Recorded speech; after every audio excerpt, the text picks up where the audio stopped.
Treyarch has just revealed Black Ops 7 Season 1 before the game is even launched, and I'm not gonna lie, Black Ops 7 Season 1 is absolutely stacked with the most content we have ever seen out of any Call of Duty season ever. So we are going to go ahead and get into it and go over everything they have revealed for Black Ops 7 Season 1 so far, and there's still a ton of stuff left that they haven't even revealed yet that will also be coming to Season 1, but they'll do more on that later. We are going to be getting 7 new 6v6 maps, 7 new weapons coming into the game. We're getting some multiplayer remastered maps from Black Ops 2. There's going to be a new kill streak, new game modes, new augments for zombies, 3 new zombies maps. There's just overall so much content coming to this season. But let's go ahead and start with the 7 new maps coming to the game. So the first new map that they have revealed is a map called Fate. It is actually based off of a Black Ops 2 campaign mission called Time and Fate. So I think it's really awesome that they're doing multiplayer maps that are inspired off of previous Black Ops 2 campaign missions. And they're also bringing one more map from the Black Ops 2 campaign called Odysseus,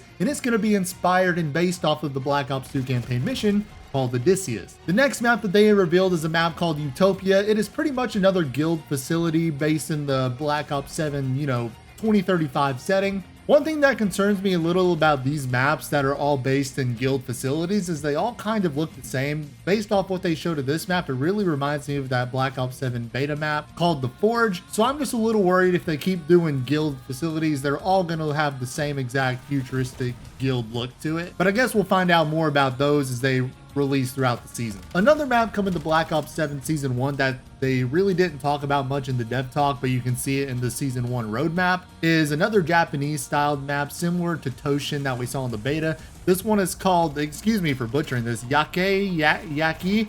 Can someone please in the comments tell me how to pronounce that? Someone that knows Japanese or knows a little bit about it. Yeah, like I said, we don't know much about this map. It's just Japanese styled, looks very similar to the map Toshin that we saw in the beta. The next 2 maps that they revealed are actually 2 remastered maps from Black Ops 2. The first one being my favorite Black Ops 2 map that has already been remastered a couple times, and that is going to be Standoff. Everyone loves this map. It's just a perfectly balanced, fun map, and I'm excited to see it in Black Ops 7. And the next map returning from Black Ops 2 is the map Meltdown, and this is actually the first time we have ever seen this map be remastered in Call of Duty. And although Meltdown is probably one of my least favorite maps in Black Ops 2, it is still overall a good balanced 3-lane map, and I'm excited to see it return. Now, those are the only maps that they have confirmed so far, so there's still 2 or 3 more maps that we don't know about yet for Black Ops 7 Season 1, but I assume they're going to be giving us a ton more information on that closer to Season 1 after launch. But one thing they did specify in the Dev Talk video is that they're going back and reassessing all of their launch maps so far,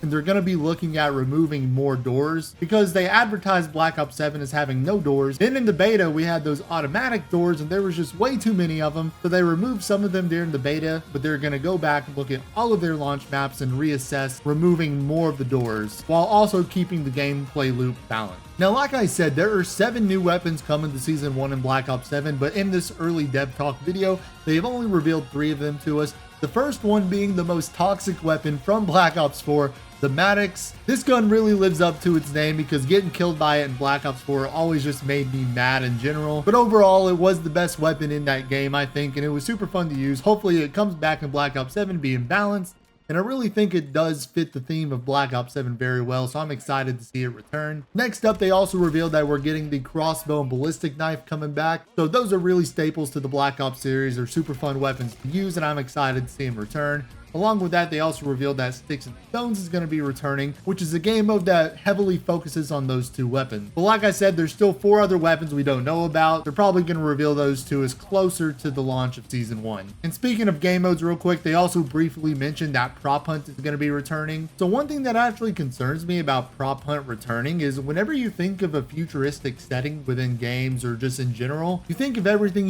being smooth, sleek. There's not a lot of random objects just laying everywhere on the maps. Everything looks minimalistic, super smooth, super sleek. So what worries me is that the props are going to stand out way too much, especially on the futuristic maps. Based off the maps we've seen in the beta, like if you look at the Forge, there's not a lot of clutter sitting around. Everything's super smooth.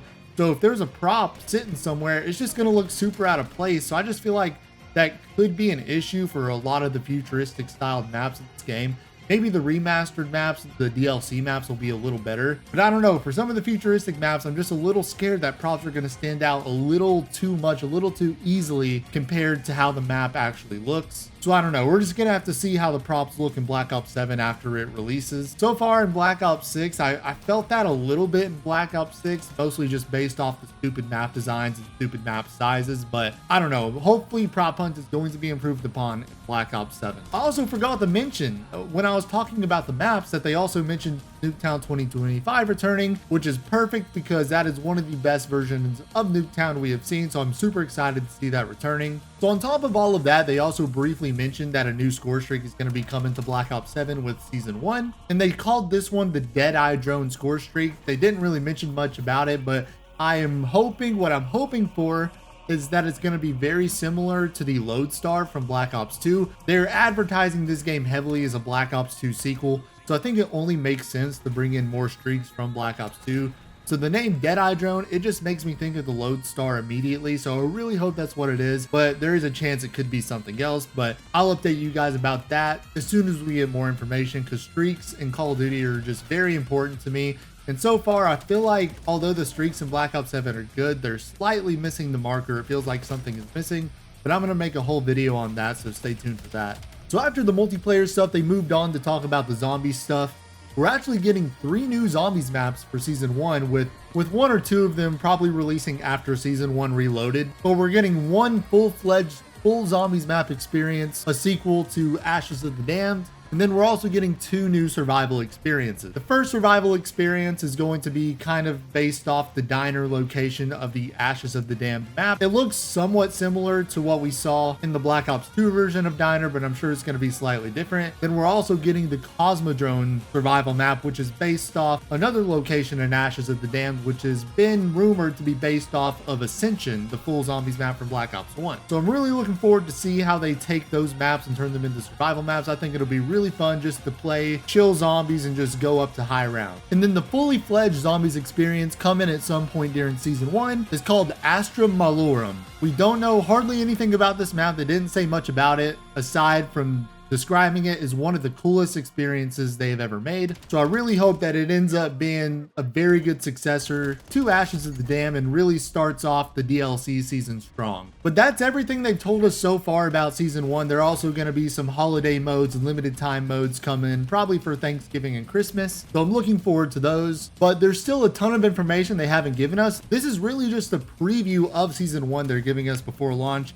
And I gotta say, this has me pretty excited, more excited than I already was for Black Ops 7.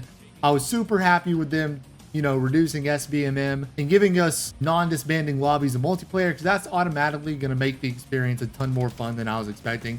I was honestly considering not even playing Black Ops 7 that much if they were keeping the whole SBMM crap in the game, but I already know I'm going to have a lot more fun since they're removing and fixing that. But just seeing all of this content on top of it just has me way more excited than I expected I would be. So I'm really looking forward to Season 1. I'm looking forward to the launch of Black Ops 7. Let me know if this, you know, seeing this DLC content, seeing this seasonal content is kind of changing your opinion of Black Ops 7, because I know there's a ton of hatred out there for it. So let me know if you hated Black Ops 7 already. Is this kind of changing your mind, or are you still just going to be avoiding the game in general? Let me know how you feel about it in the comments below. And as soon as we have any more information about the rest of the stuff coming to Season 1, don't worry, I'm going to keep you guys updated. But until then, I hope you guys all have a blessed day, and I'll catch you guys in the next one.